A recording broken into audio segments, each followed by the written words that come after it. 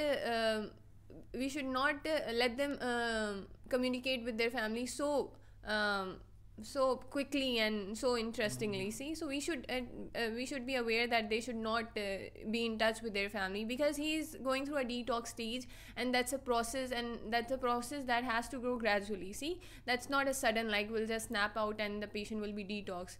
So that's my part, I think. And what else Dr. Saeed will talk about?